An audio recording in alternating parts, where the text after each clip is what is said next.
Last year around this time, we did an episode of this show about the greatest what-ifs in NBA history. The biggest needle-moving sparks in history that went one way, that could have went the other way and changed the game as we know it. Today we're going to do that again, but specifically what-ifs about the 2020s. So of the last 5-6 seasons, what are the biggest what-ifs that are going to shape the league going forward? Okay, biggest what-ifs. Let's do it. I have one. You go first, Donovan. What's your first biggest what-if? You were cooking last time we did this. My biggest what-if happens in 2023. What if Tatum doesn't go crazy in Game 6 against the Sixers? Because what happened was it was a close game. That. Tatum was sucking. He was trash up until the third quarter or up until the fourth quarter. He had 3 points and was 1 for 13 going into the fourth.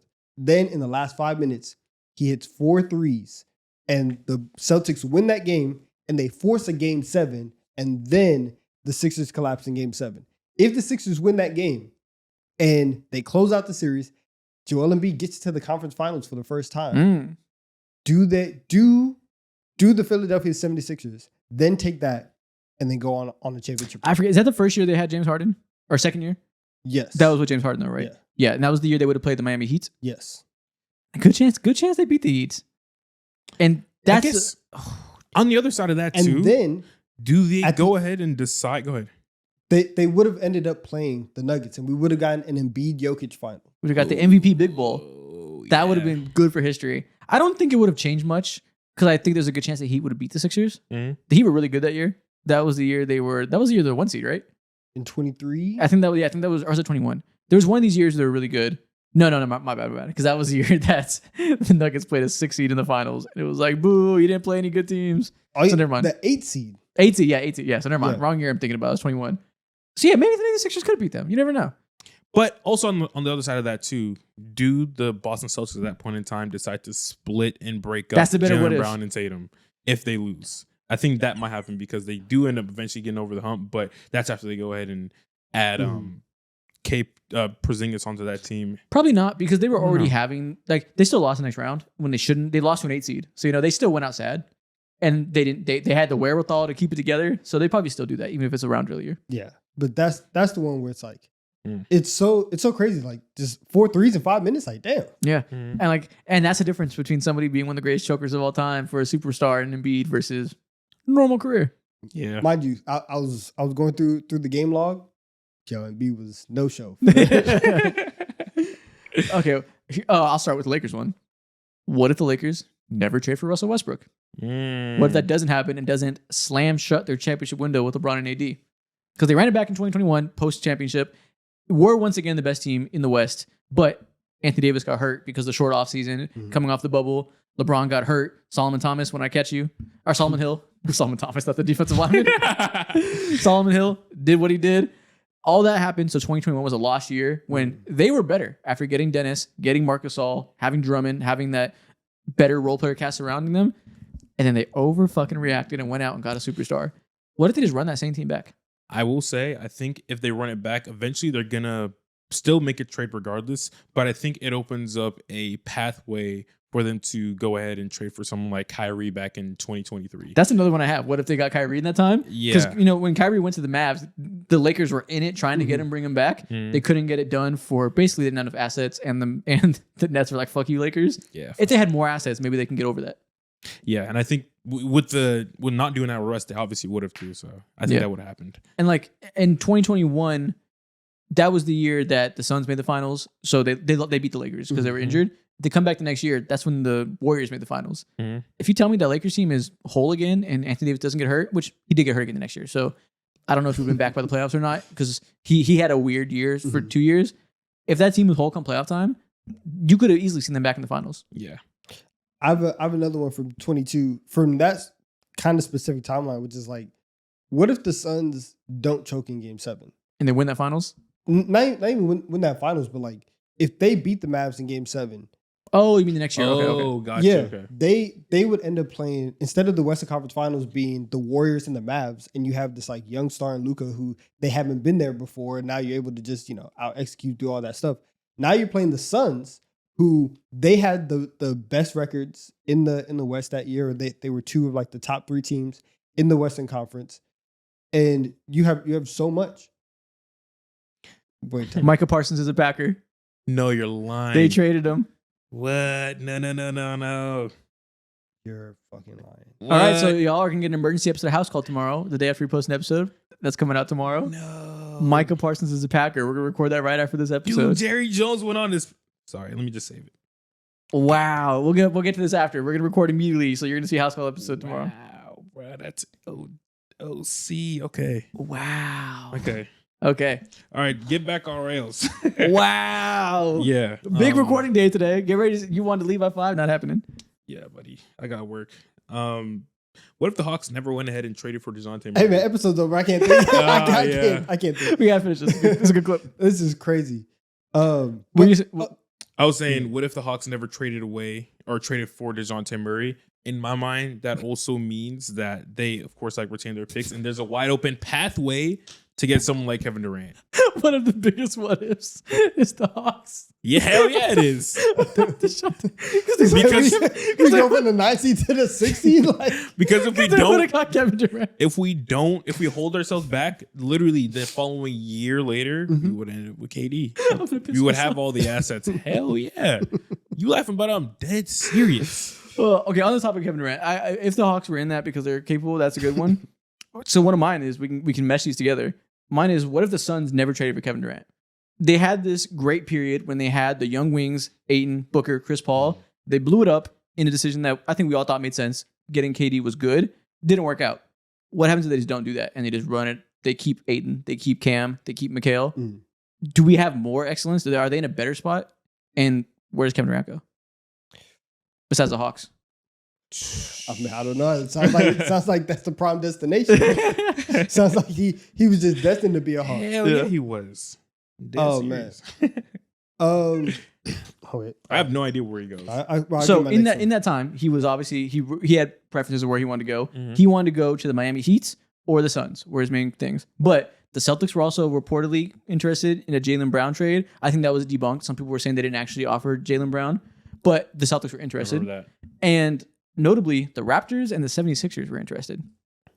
He might have been a Raptor. I remember that. The Raptors were super interested. They were, but they were asking like the packages that they wanted back from the Raptors were just a lot. And they wanted Scotty Barnes. Yeah, and it was like, well, what's the point of trading for KD if you're gonna gut our team? I think they would have did it though. It seemed like the reports were that the Raptors would have did it. Remember, the haul they got from the Suns was like substantial. Yeah, they got those 2 wings and a lot of picks. The Suns had no picks left. Like they got a lot from the Suns to turn down a Scotty Barnes package. What if they would have done that? What if they would have traded him for Scotty Barnes? That's just dumb. And like it feels weird saying like, you know, I understand. Yeah, dumb in the sense that they're far away. So even with that trade happening, ambitious is the best word for that. Yeah, but yeah, I don't know if that would work. Speaking about dumb, I got another one. Good. Okay. What if? So there was a report that came out back in mid to late May that the Minnesota Timberwolves were back in the 2020 draft, that the Minnesota Timberwolves were actually interested in falling back in the draft, and they offered up the Warriors their number 1 overall pick for the sake of next year's pick. And also, I think a pick that ended up turning into Jonathan Kuminga because, you know, the Warriors, like, they tripled up that draft class. What if the Warriors, and Steve Kerr specifically, and their front office actually too, had senses and were tantalized by Anthony Edwards? And we're like, you know what? We see this guy. We see this young guy. Doesn't have the stamina necessarily, had a rough workout, but we want to put all our chips in his potential. What if they went ahead and did that? That would change so much because in my mind, that means Cat is definitely Timberwolves till this day that we're talking. Rudy Gobert trade probably never happens. Rudy Gobert probably ends up in the most random area, like, I don't know, the Cleveland Cavaliers or something like that. And this also like extends the prime of someone like Steph Curry. And I think that the Warriors probably have more than one chip to this day. All that is fine. Anthony Edwards going to the Warriors would have been the thing. That would have been insane. I don't give a fuck where Rudy Gobert goes. I don't give a shit where Cat goes. Yeah. Ant with Steph Curry would have been ridiculous. Like that is such a like all time. Like we talk about what if they had picked LaMelo. The fact they had an opportunity to get Anthony Edwards, that is so under talked about. I didn't even know about that until I saw Kenny talking about it like a week ago. Yeah. It got released. Oh my! I think that talking point got released back in May. So spin the bottom part and loosen it up first. No, I'm gonna just hold it. Why would you just hold it? Because I don't feel like doing this. You'd rather hold it? Yeah, I guess so. How do you get loose? Never mind. I don't know. It's just been. All right. Keep going. Yeah. So much changes because who the fuck knows what happens with the Knicks? Bro, you can't. I'm trying to unscrew and screw this thing back with one hand. I think you're good now, right? Yeah, it's fine now. Nice. I'm just wondering why you stopped to stare at him. Because there's all this movement. I'm like, what's going on, man? All this movement's happening, distracting me and shit. But yeah, like I easily think with Anthony Edwards a part of this nucleus. Obviously, they evade James Wiseman. They don't have any discussion. Yeah, they escape Jonathan. They escape this terrible Jonathan Kuminga Moody. They get less wise because Moses Moody isn't there. Draymond and Anthony Edwards. That's such a weird ass like personality mesh. Yeah, but goddamn, it would fucking work. Klay Thompson, he probably becomes more expendable too, and he still ends up going to wherever the fuck at that point in time. But they're still heavy hitters. I have another Timberwolves kind of related one. What if Rudy Gobert doesn't hit that fadeaway against the Nuggets? And I use all of that. One, I just had to bring that up, but also like if the Nuggets don't choke in Game 7, do they win the title? Do they go back to back? Because then we would assume that they would end up playing. That they would have played the Mavs in the next round, and then they would have played Boston in the finals, and that would have been like the matchup that we were all talking about. And in that regular season, the time that they played, like Boston wasn't great executing against Denver. Like Denver was doing all the stuff where it's like, we're going to get to the fourth quarter, we're going to get to 5 minutes left, and we're just going to boom, boom, boom, boom, do our normal thing. If that happens, and like if Denver went back to back, Jokic he's already rising up there. He's stamped as like top 3. Because if you have like 3 out of 4 MVPs and back-to-back titles, and that it's one of the 4 best peaks. Where'd you have him in your all-time list? 7. If he did that, he would be probably like he's top 5. If he was back to back, man, I would have gotten 4 stupid probably. with my conversations. Yeah, he's top 4. At that point, the only people, it would just be Kareem, Russell, and Shaq, and then he would be right there at 4. Damn. Which even right now, to be fair, they didn't win the game because of fadeaway. It was also a fourth quarter meltdown. No, that's what I just had to bring it up. Yeah. That's just a good moment. But like, if that didn't melt down, like that's the fadeaway is when everybody knew, oh, they're gonna lose this game, right? Because, and mind you, there was still like 5 minutes left on the clock whenever he hit the fader, and they went up by 4. But it's like, I mean, if Rudy Gobert's hitting fadeaway jumpers at the end of the clock, we're not really gonna like. We clearly this is ordained by somebody else and not us. Yeah. Mm-hmm. Okay. This is the biggest elephant in the room in terms of recent history. Yeah. What if the Pacers win Game 7? Oh. What if they win the finals? Yeah, that was mine. Was like if he doesn't tear his Achilles. Yeah, both. Let's say they win Game 7 because Tyrese doesn't get hurt, and that means they are the biggest Cinderella run in NBA history. I think in terms of a team that had no business winning the finals on paper, not led by a superstar, all-time great, legendary player, straight team basketball, upends an all-time great regular season team after inexplicable game-winning shot luck and just dominates everybody in this way. That would be one of the best runs of all time. We'd be going to a summer in which Tyrese Halliburton is clearly going to be talked about as a top 10 player in the league right now, going into defending his championship run he just had. Shea is going to be the most hated player in the world for choking in the finals. Everyone's calling Chet Bull even more than they already are. Discourse would be insane.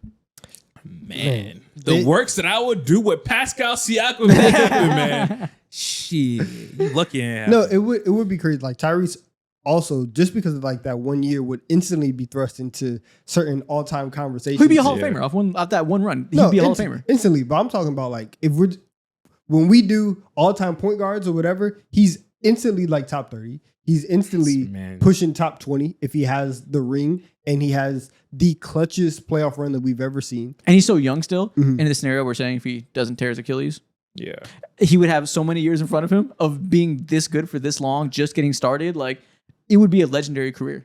And also on the side of that too, OKC would be one of the biggest disappointments in NBA history as well.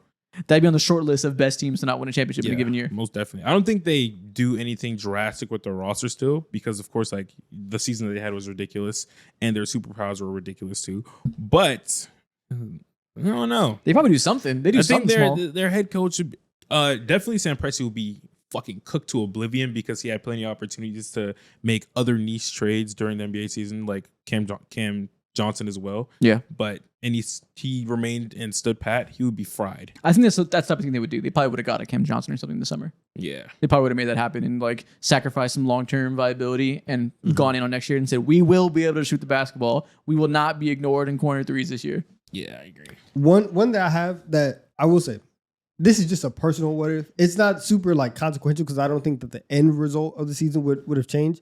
But if Jimmy Butler had hit that pull-up 3 in Game 7 against the Celtics, again, I was going to pick the Warriors to win that series regardless. Yeah. But that would have been one of the craziest moments of Jimmy Butler getting the rebound on a fast break, stopping, popping, doing all that stuff, and hitting the 3 to beat the Celtics. I literally think about that a lot. Like, yeah.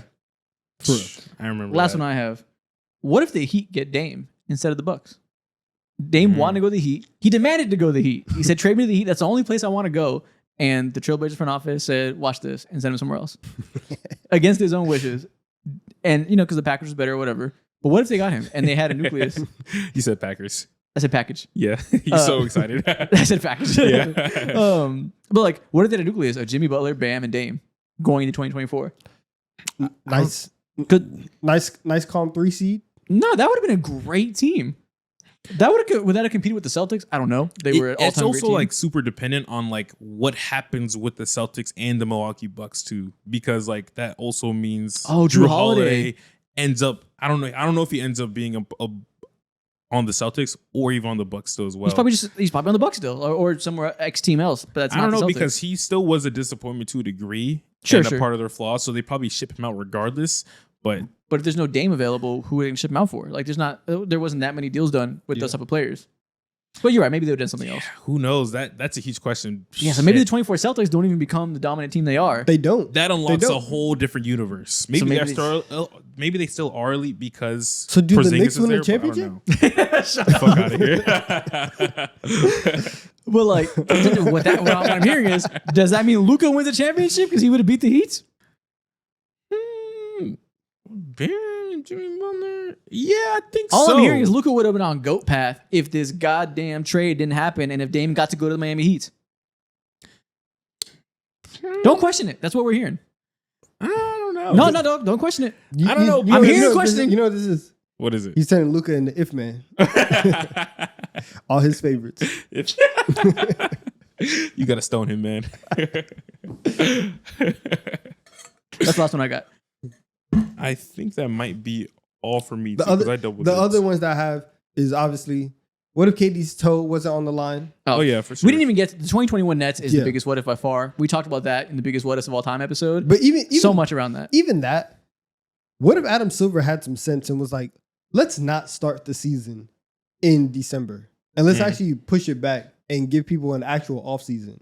Because so many of the stars got hurt in 21 because it was a very limited offseason and people were at home for 2-3 months. So it's not like you're at the facility doing all this other stuff.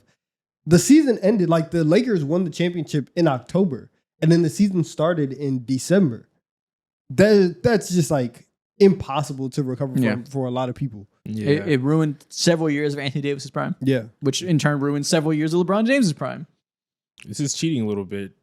But what if Kawhi Leonard for the 2019-2020 season decided to stay on the Toronto Raptors? Or what if he decided to go to the Lakers make a super team with LeBron and Anthony Davis? No, actually, even if that's the case too, I think what I'm trying to hint at still gets to that point too. Shea is still a Clipper. Oh. I don't know if he still progresses in the same way because he did come into paths with someone like Chris Paul and Dennis Schroeder and all that, which is super important to development. But I don't know as well because then his vets are Lou Will and Pat Bev, and that's just a whole different dynamic too. Well, I think we overestimate the fact like he didn't like suck powers out of Chris Paul, literally. So I think he still would have been a superstar. But that is interesting because like if he is a superstar, to what avail on the Clippers? Would they have been able to build a team that Presti was able to build because of this trade and all the assets they got? Because they also got J-Dub from that trade. They also tanked and got Chet. Damn. Whoa. So J-Dub is where in this scenario? Well, the pick would be a Clippers pick if they still keep that same position. Damn. So let's say J-Dub is also a Clipper. The Clippers got Shea and J-Dub. If they're smart, I don't know because they They made some dumb moves in the NBA draft, bro. They selected this guy named Jerome Robinson, bro. Oh, yeah, they're not good at the draft. Hell nah. They made some dumb moves. I don't know. That's a good one. Yeah, that Paul George and Westbrook still are. Shea would still become a superstar, I think. Yeah. But would he have the opportunity to contend and win a championship and do all this stuff? I don't know. Oh, I don't know. I would say probably yes because Ty Lue's still there. True. Ty Lue is there, and they still Zubac is there too. They still have good team building Yeah, abilities. you're right. They just suck in the draft. Yeah, and not to doubt the Clippers. I'm just saying, like, would he have to walk into Chet and Jada as this crazy nucleus and all these picks? Like, he's in like the best case scenario you could imagine for a slashing guard. Yeah, I don't know. Yeah, I agree. And then Russ is still there, and Paul George is still there in OKC fishing and shit. Yeah. Fishing. All right, man. Well,